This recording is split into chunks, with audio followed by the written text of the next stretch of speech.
சங்கீதம் 40ஆம் அதிகாரம் 6 to 8 வசனங்களை வாசிக்கலாம்.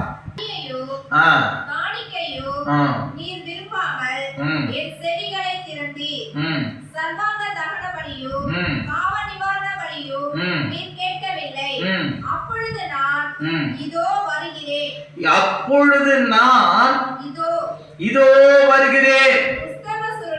புஸ்தக சுருளில் என்னை குறித்து எழுதியிருக்கிறது. என் தேவனே, உமக்கு பிரியமானதை செய்ய விரும்புகிறேன். உமது நியாய பிரமாணம் என் உள்ளத்துக்குள் இருக்கிறது என்று சொன்னேன். ஹல்லேலூயா, ஹல்லேலூயா. தேவனுடைய சித்தத்தை செய்து முடிக்க தன்னுடைய குமாரனை அவர் என்ன பண்றாரு? அவர் முன் குறித்ததினால்தான் இந்த வார்த்தை வருகிறது. அப்பொழுது நான் இதோ வருகிறேன். இதோ வருகிறேன். எப்போ எழுதப்பட்ட வார்த்தைகள் அது? ஏசாயா தீர்க்கதரிசியுடைய புத்தகத்துல 53ஆம் அதிகாரம் 10ஆம் வசனத்தை நாம் பார்க்கும் பொழுது, அவரை ஒருக்க சித்தமாகி அவரை பாடுகளுக்கு உட்படுத்தினார். அவருடைய ஆத்துமா எப்படி தன்னை குற்ற நிவாரண பலியாக ஒப்பு கொடுக்கும் போது அவர் தமது சந்ததியை கண்டு நீடித்த நாட்களாக இருப்பார். கர்த்தருக்கு சித்தமானது அப்படியே கையினாலே.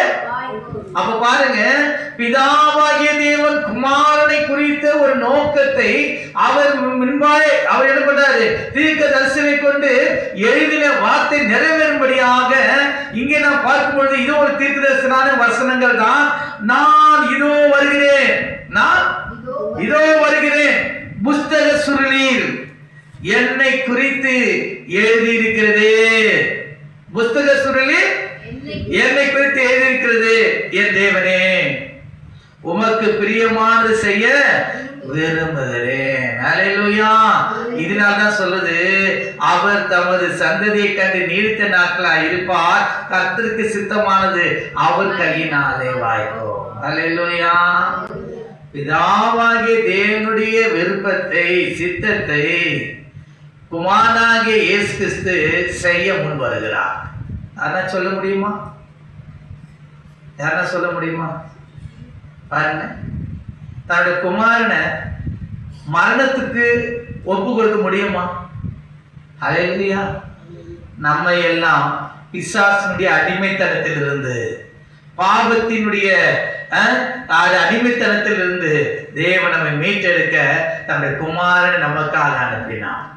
ஹல்லேலூயா.